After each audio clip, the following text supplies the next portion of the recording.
Hello Soloists, Agent Solomon Rice here. I'm going to run through Lost Ruins of Arnak. Been quite a popular one, this one, on BGG, and a lot of people have been showing a lot of videos, and I thought I'd do a solo playthrough of this, as it's quite solvable, quite easy to do. So let's join me at the table for a setup and a playthrough. Alrighty Soloists, Agent Solomon Rice.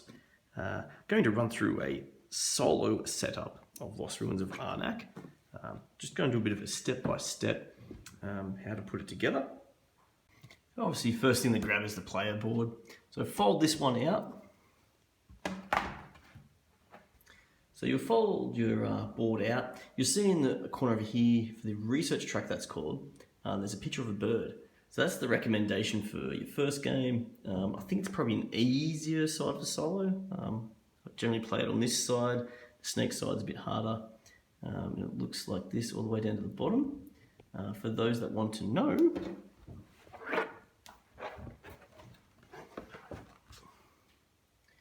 if you flip it over, it looks a bit more darker. You get the snake symbol in the research track, and that's for a slightly harder game. All right, your next step is then to grab the artifact cards. So they're the ones with the blue border and have the green symbols down here, which are called compasses. Okay, I'll go through in the overview what they do, but just get them, shuffle them up. They have this kind of back, and they get placed right in the corner. After that, grab your items, ones with the brown borders, have the gold symbol in the bottom left. Grab all of them, shuffle them up. Same back as the artifacts. As you notice that this game is a bit of a deck builder. We'll put that over there, top right. And then the fear deck, leave them face up. They're all the same card. There are also tokens you can get for the fear deck in case you run out of fear cards, but in a solo game, I mean, you're struggling if you're getting all those fear cards in your deck. They go right in the middle. Another note too, I'll be playing on the bird side for this playthrough and setup, but setup for the snake side is very similar. I'll then grab the moon staff, this stick. So for round one, we'll sit right here, and this stick will move up for each round, as you can see for the 5 rounds of the game.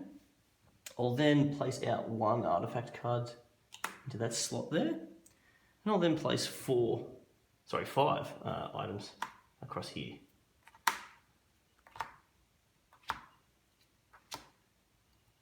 Okay, and that's pretty much the top part of our game setup. Next step is to grab all these idol tokens. You'll notice that some have different faces on the front, so it doesn't matter which ones we grab here, but you wish to turn them all over so you don't see that side. Okay, so turn them over, and we're going to shuffle all the idols up. There's more than 3. There's enough to fill up all the gaps in these locations that they're called. And we're going to place them out. Some of them are face up, some are face down, and I'll show you that in a moment. In the very top row, you'll see that there's a picture for 1 to face up, 1 face down. And that's the same for all the top row, the top 4. So I'm going to place 1 face up, like so, and 1 face down next to it. I'll do that for the whole entire front row. Top row. Okay, doesn't matter what is face up. What's face up is what you get. These 2 rows all have 1 face up idol each. So I'll turn them over after I shuffled up and put them out.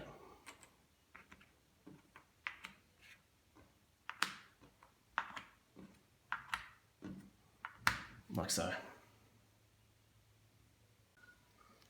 Down the very bottom row, if you're playing 4 players, no problems. 3 players, you have to block some. For 2 players, you have to block all the double boots.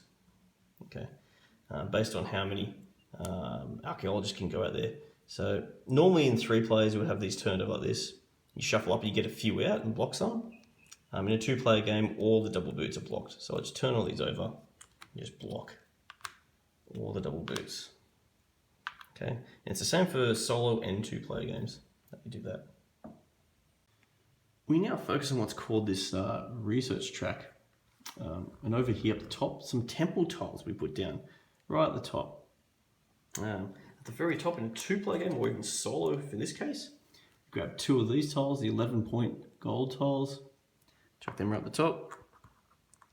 We then get 2 of the 6-point tiles together, put that underneath, stack it like a pyramid. Another 2 6-point tiles, chuck them underneath, and then you guessed it, if you're good at patterns, 3 of these tiles underneath that, which are 2-point tiles. So 3 lots of pairs of those.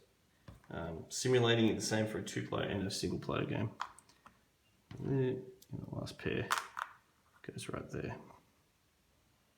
Next, we grab as many of these tiles as we can, all of them in fact, and we shuffle them up, put them face down so we don't see, shuffle them up, and we place them out on certain sections of the board. For example here, it says 2/3/4, so in a 1 or 2-player game there's 2 tiles there. This one down here says 3+, so we don't put a tile there in a single or 2-player game, only for 3+ players. Underneath that, there's no writing on top. There's a 4 on this one. So for example, you only put on the ones that are for 2 players in a solo player game. So I'll shuffle them and fill them out. And then I'll grab 2 face down to put them up there, shuffle up, and then I get some face up ones, okay, and put them in the spots that don't indicate 3+ or 4 players. So I've got to skip this one here and head down to here. I keep filling these out. Coming down here, and there's 2 more slots near the start of this research track. Okay. Not all of these tiles will get used. So as opposed to the idols, where all of them get put out, these, the leftovers, will just get put back in a bag. Comes with a little baggie that you put in, or if you have your own little inserts, which I've got to do very soon to create one, you put them back away, back in the box, not needed. Next we grab this board out and place it underneath our main board. So yes, this game does take up a bit of table space, but it looks nice and beautiful. And place it so these 4 watches, so it looks like to me, sorry, not watches, they look like little spaces, stone spaces, go right underneath. So place it so it goes right underneath the main board, with the B spaces right underneath. Alrighty, next we populate all the resource spots. So for example, in here, all the gold coins will go there. All these, which are the compasses, the green compasses, will go right here. Other resources we fill out are the tablets, the arrowheads, and the jewels, which I've got all in one pack. So I fill them out. Next, I'll grab the location tiles with this single, looks like a key, I guess, keyhole, just a single one. Shuffle them up a bit, and then place them on the table in the corresponding spot. After that, grab all the guardians, these are cool, face down. On the other side of the face is the guardian that you'll face, but we have them face down, similar to the location tiles. And we shuffle all of them up, and then chuck them on a matching tile. We then get the double level 2 locations, shuffle up that pile, and put them in the corresponding spot. We then grab what's called the assistants that will help us out in the game. So grab all the assistants, shuffle them up, and then we place them silver side up. I'll just keep placing them in a single player game. Just keep placing them in this format where it's just even piles as you go across.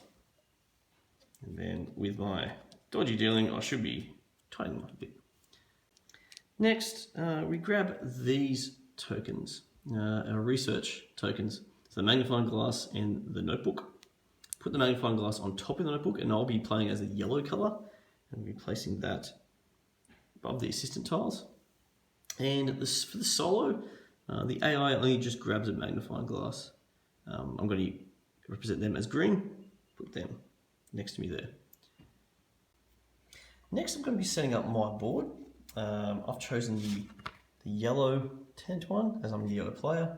Put it on this side. The other side is actually for the AI, and I've grabbed another AI, which I'll show in a moment how to set up their play area. Also grab 4 cards with the yellow borders. The exploration cards with the yellow borders and the funding cards with yellow borders. And there should be 4 all up. I'll then add to that deck 2 fears. Then we do a good shuffle. And then put it in our deck area face down. You'll then grab your 2 archaeologists and place them on your board, like so. I mean, I might put them like that for our camera. And that's it at the moment to set up for your player board, the solo player board. For the AI player board, they won't be using cards. They'll be using a bunch of tokens. You first flip one of the player boards over. So I've got the green one because they're green. Flipping it over, should be brown tents. And then what happens here, it looks a little bit different. Looks a little bit different here. The first thing you do is grab all the other archaeologists, all the other colour archaeologists. So you grab all the other colour archaeologists with them, if you don't drop them and kill them, and you just place them somewhere near their board. So I'm just going to put them face down near the board. So it seems a bit outnumbered here, they've got 6 against your 2. Also grab some tokens here. Now you've got a solo set of tiles. Okay, so what you'll have to first grab is definitely grab these ones with no borders. They're always in it. And there should be, I think, 5 of them. 1, 2, 3, 4, 5. Then what you're left with is green and red borders. Now this is what comes with the base set of the Lost Ruins of Arnak game. I've seen that you can get like purple tiles, and there's apparently like a web app that you can use to help simulate this if you don't like using the physical components for it. There's also a campaign, which I'm keen to look at soon. But anyway, this is just for base game setup. What you do is you set up how hard you want it. Red is harder than green. So I could choose 3 greens and then 2 reds. However, I can't choose this red with that green. It's like they're in matching pairs. Okay, so it's like, do I want to play the harder version of it or the easier version? And there is one for each. There is a harder version for each type of green. For me, let's go all out. I'm going to do all 5 reds here. I'll put the greens back away. And we shuffle up these tokens.